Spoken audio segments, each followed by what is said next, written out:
All right, let's jump into another way. We need to challenge our teens, and this is through building reflection, and especially building reflections through big emotions. So what we do know, and this is true for everyone, is that emotionally charged brain will drop into thoughts that are obsessive and detrimental.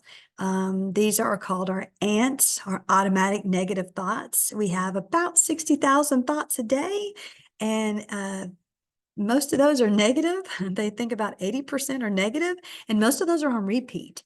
So it's like our insecurities just play. And anytime there's any evidence that feeds that negative thought, we cling to it. Okay. So these thoughts may be, I'm not good enough, or everyone hates me.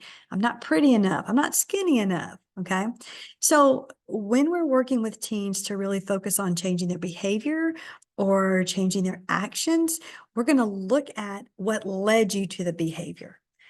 Because that's where metacognition lies, is how did you go from point A to point B? What happened between? I'm not going to keep talking about point B, the bad behavior, because until you figure out how you got there, that brain pathway is going to keep dragging you there. So if I can interrupt that brain pathway through reflection, if I can interrupt what you were thinking, if I can interrupt, did you get angry? Did you assume the worst in someone? I'm going to offer that different perspective on how they thought about it. What if?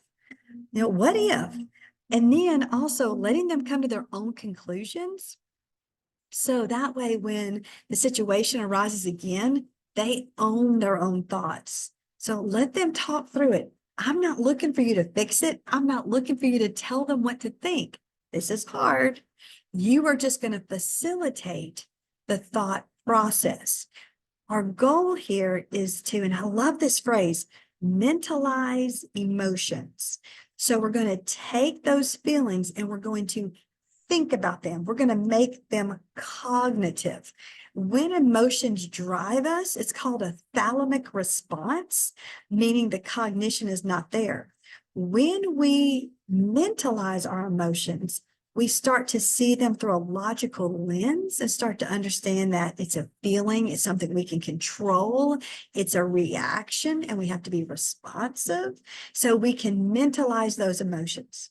Building reflection, one of the things that a lot of adults can't do. So if we start to plant these seeds in our 10, 12-year-olds, our teenagers, then we can start to see them become more reflective, more responsive as adults. All right. Hope it helps.